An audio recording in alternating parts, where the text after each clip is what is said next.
Hello friends, welcome to the study portal. Study portal में आप सबका स्वागत है। आज की इस वीडियो में हम बात करेंगे भारतीय संविधान के अंदर सुप्रीम कोर्ट के जो रिट्स होते हैं, सुप्रीम कोर्ट अपने रिट्स कब जारी करता है, कौन से आर्टिकल में जारी करता है, क्या सिचुएशन, क्या कंडीशन होती है कि सुप्रीम कोर्ट को अपने रिट्स जारी करने होते हैं या कब उसे आदेश होता है रिट जारी करने का।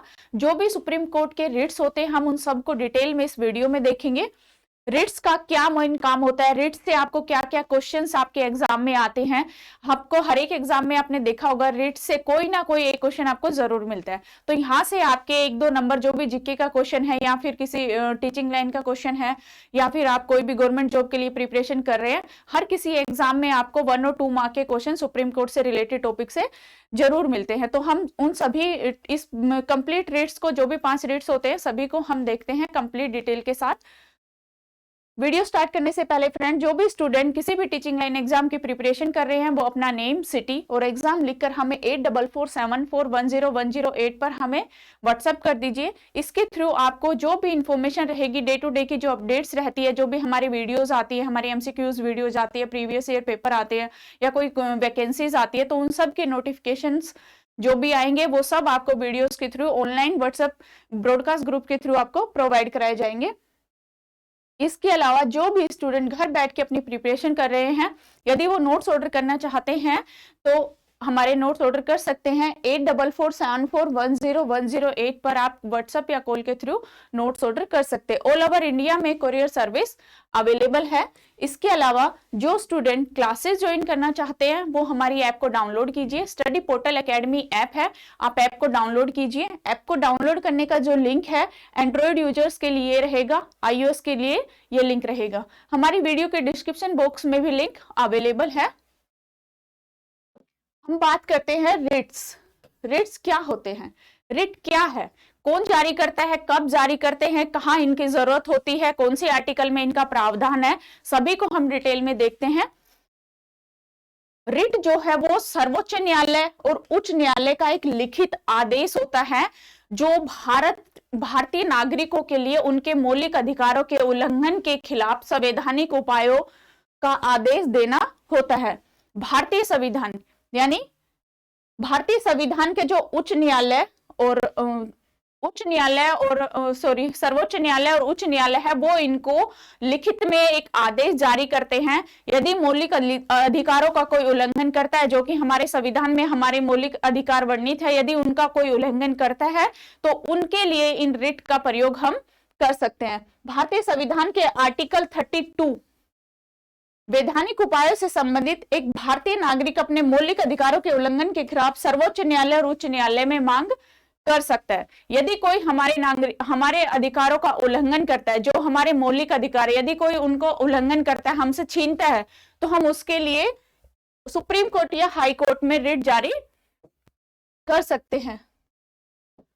What is the writ? Writ are the written order of the high court और supreme court commands constitutional remedies for Indian citizen against the violence of their fundamental rights। जो हमारे फंडामेंटल राइट्स होते हैं उनके against हम उनके against अपने बचाव के लिए रिट्स का प्रयोग करते हैं। आर्टिकल 32 में जिसको हम कॉन्स्टिट्यूशनल अमेंडमेंट, संवैधानिक उपचारों का अधिकार बोलते हैं, 32 के में रिट का वर्णन किया गया है।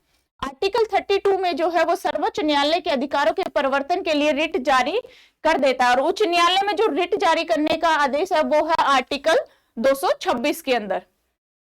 दोनों की सेम शक्ति होती है। ये आर्टिकल 32 में जो है वो सुप्रीम कोर्ट जारी करता है और हाई कोर्ट कब करेगा? आर्टिकल 226 में। भारत में रिट कितने प्रकार के होते हैं? Types of writ of India. Bharat के सर्वोच्च न्यायालय के नागरिकों के मौलिक अधिकारों का रक्षक माना जाता है। जो भारत का सुप्रीम कोर्ट है वो हमारे मौलिक अधिकारों का रक्षक है, संरक्षक है। उसके पास मूल और विस्तृत शक्तियां होती है कि नागरिकों के अधिकारों को लागू करे, नागरिकों के अधिकारों को बचाए या उनका कोई उल्लंघन करता है तो वो 5 प्रकार के रिट जारी करता है। Supreme Court of India is the defender of the fundamental rights of the citizen. It has original and wide power.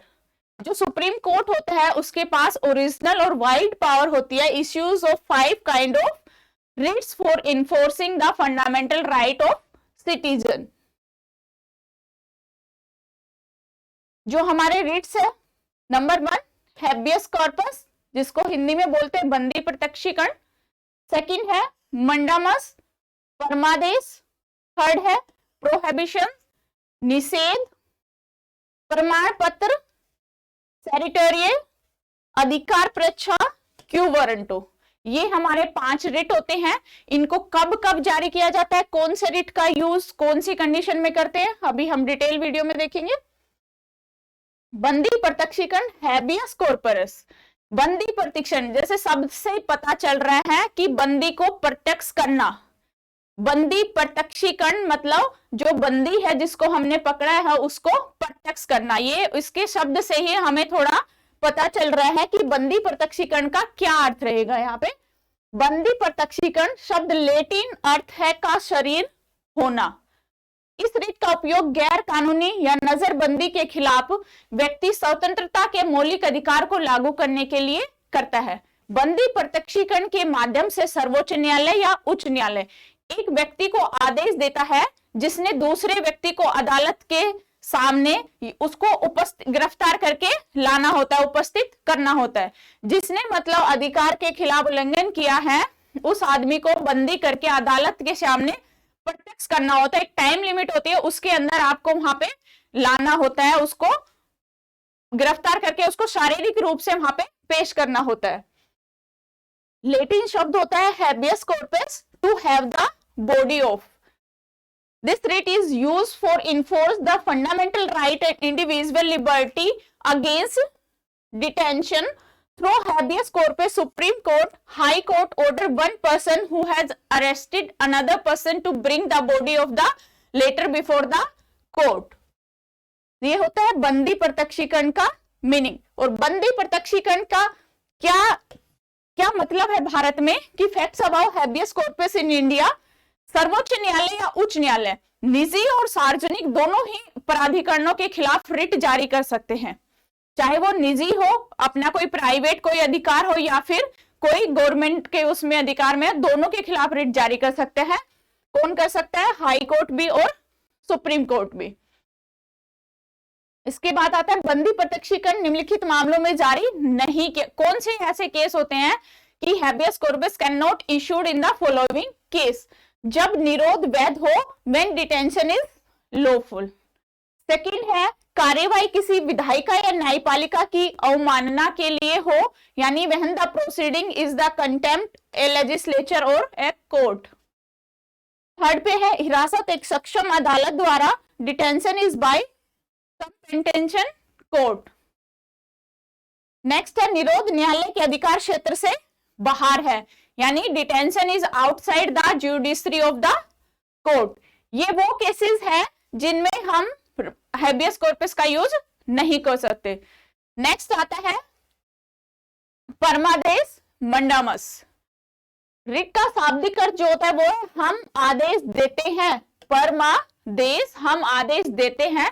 इस रिट का उपयोग अदालत द्वारा उस सरकारी अधिकारी को आदेश देने के लिए किया जाता है जो अपने कर्तव्यों को निभाने में सक्षम नहीं हो रहा है या अपनी कोई पोस्ट का दुरुपयोग कर रहा है, अपने काम को करने से मना कर देता है या फिर काम की जगह इधर उधर चले जाते हैं।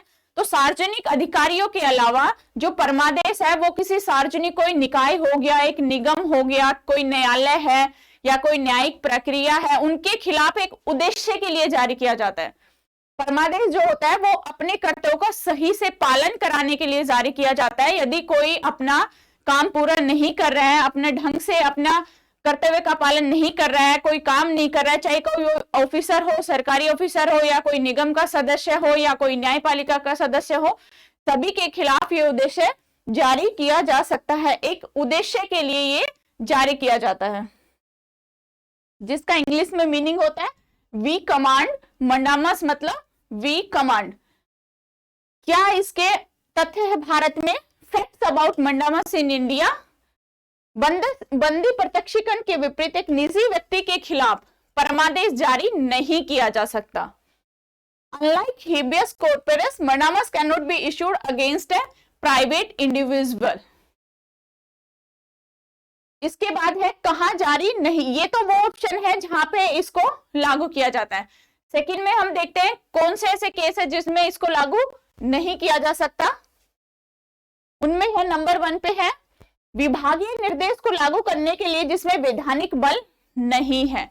To enforce department instructions that does not possess statutory force, मतलब कोई विभागीय निर्देशन को लागू करने के लिए जिसमें कोई वैधानिक बल नहीं है, मतलब संविधान में उसका वर्णन नहीं है। किसी को काम करने का आदेश देना जब काम का प्रकार विवेकाधीन हो या अनिवार्य ना हो, कोई काम जरूरी ना हो और हम उसको वो काम के लिए आदेश दें, तो उस स्थिति में भी हम इसको लागू नहीं कर सकते।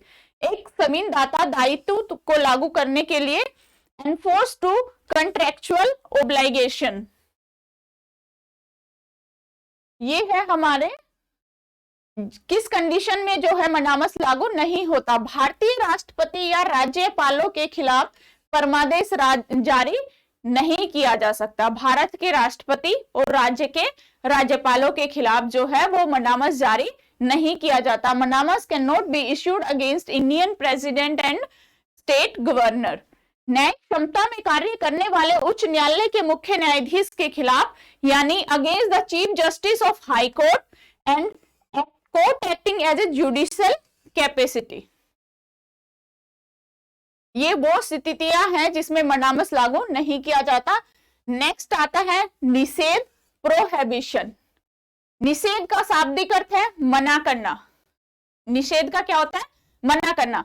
किसी काम के लिए, किसी स्थिति, किसी काम के लिए मना कर देना, यानी एक अदालत जो स्थिति में उच्च है और एक अदालत के खिलाफ एक निषेध रिट जारी करती है कि बाद में अपने अधिकार क्षेत्र को पार करने के लिए, किसी अधिकार क्षेत्र को हड़पने या रोकने के लिए निचली स्थिति में है, तो यह निष्क्रियता को निर्देशित करती है। लिटरल मीनिंग होता है prohibition to forbid. Court that is higher in position issues a prohibition right against the court lower position to prevent the latter from exceeding jurisdictions uprising jurisdiction possession in direct inactivity.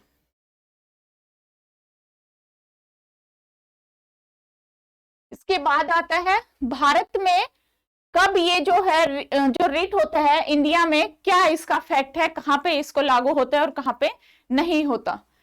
प्रतिषेध writ केवल न्यायिक और अर्थ न्यायिक प्राधिकरणों के विरुद्ध जारी किया जाए, मतलब जो जुडिशरी होती है और अर्ध न्यायिक जो जुडिशरी होती है उनके खिलाफ इसका यूज किया जाता है। Right provision only can issued against the judicial और क्वासी जुडिशियल अथॉरिटीज। इसे प्रशासनिक अधिकारियों, विधायी, निजी व्यक्तियों और निकायों के खिलाफ जारी नहीं किया जा सकता, क्योंकि जो प्रोहिबिशन जो हमारा रिट होता है वो केवल न्यायिक प्रक्रिया से जुड़ा होता है, चाहे वो अपर केस का कोर्ट हो या उसके लोअर जो नीचे काम करने वाले कोर्ट हो, जो भी जुडिशरी बॉडी होती है अपर टू डाउन में जैसे लोअर में आती है, तो ये सिर्फ उन्हीं के खिलाफ प्रोहिबिटेशन जो है वो यूज किया जाता है। निषेध रिट का प्रयोग किया जाता है सिर्फ जुडिशरी बॉडी के अंदर, ना कि किसी प्रशासनिक अधिकारी, विधायी या व्यक्ति निकाय के खिलाफ इसका प्रयोग नहीं किया जाता। It can not be issued against administrative authorities, legislative bodies और इंडिविजुअल बॉडीज। नेक्स्ट है उत्प्रेषण या प्रमाण पत्र। उत्प्रेषण रिट का शाब्दिक अर्थ है प्रमाणित होना या सूचित करना।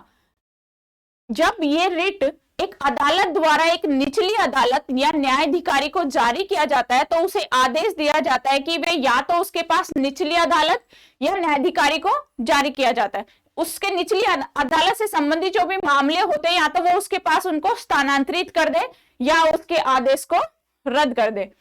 मान लो हाई कोर्ट ने अपने सेशन कोर्ट से कोई मामला मांगा है, सेशन कोर्ट या तो उसको स्वीकार करके उस केस को हाई कोर्ट के पास ट्रांसफर कर दे या फिर उसको मना कर दे, यानी कि उसके आदेश को रद्द कर दे। तो यह अधिकार क्षेत्र की अधिकारिकता जो है केवल कानून की त्रुटि के आधार पर जारी किया जाता है, न कि केवल न्यायपालिकाओं की गलतियों को रोकने के लिए। ये उनको ठीक करता है कि कोई अपनी न्यायिक शक्ति का दुरुपयोग ना करे, कोई अपनी मनमर्जी से न्याय ना चलाए।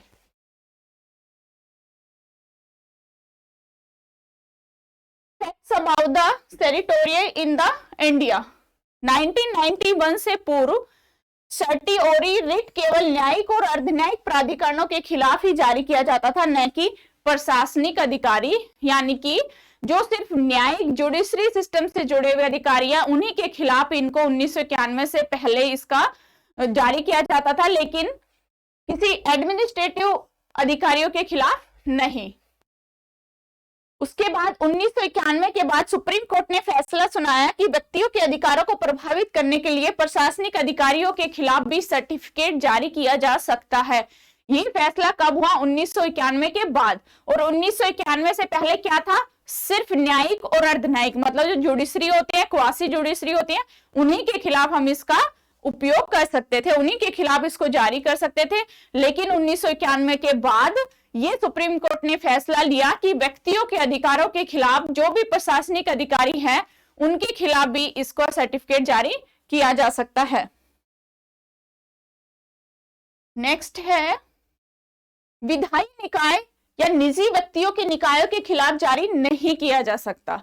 It can not be issued against legislative bodies और प्राइवेट इंडिविजुअल बॉडीज। नेक्स्ट है अधिकार परीक्षा क्यू वारंटो। क्यू वारंटो के रिट का शाब्दिक अर्थ होता है किस अधिकार या वारंट के द्वारा पूछा जा रहा। अधिकार परीक्षा नाम से ही इसका भी पता, जैसे थोड़ा आइडिया लग रहा है, क्यू वारंटो कि किस अधिकार या किस वारंट के द्वारा सर्वोच्च न्यायालय या उच्च न्यायालय या रिट किसी व्यक्ति द्वारा सार्वजनिक कार्यालय के अवैध हड़पने को रोकने के लिए जारी करता है। कौन जारी करता है? सर्वोच्च न्यायालय या उच्च न्यायालय किसी व्यक्ति द्वारा सार्वजनिक कार्यालय के अवैध हड़पने को रोक लगाने के लिए जारी करता है। इस रिट के माध्यम से न्यायालय सार्वजनिक पद पर किसी व्यक्ति के दावे की वैधता को जांच कर सकता है कि कौन व्यक्ति अपने किसी पद पे रहते, अपनी किसी पोस्ट पे रहते हुए वो कोई इलीगल काम तो नहीं कर रहा है, इस चीज की वो जांच कर सकता है अधिकार परीक्षा के रिट के द्वारा। Facts about quo warranto in India. अधिकार परीक्षा केवल तभी जारी किया जा सकता है जब किसी कानून या संविधान द्वारा बनाए गए एक स्थायी चरित्र का मूल सार्वजनिक कार्यालय शामिल हो। एक किसी सार्वजनिक कार्यालय के अंदर ही इसको हम जारी कर सकते हैं अधिकार परीक्षा को। इसे निजी या मंत्रीय स्तर के कार्यालय के खिलाफ जारी नहीं किया जा सकता कि किसी का कोई प्राइवेट ऑफिस है या किसी का अपना कोई घर का है तो हम वहां पे इस रिट को जारी नहीं कर सकते। ओनली गवर्नमेंट के लिए ही इस रिट का, जो कोई सार्वजनिक कार्यालय होते हैं, सरकारी जो कर्मचारी जो प्रशासनिक होते हैं, उन्हीं के खिलाफ ही हम इस रिट का उपयोग कर सकते हैं। नोट है this writ gives the right seek redressals individual other than the aggrieved person, यानी कि जो ये रिट है ये पीड़ित व्यक्ति के अलावा किसी अन्य व्यक्ति को निवारण का अधिकार देता है।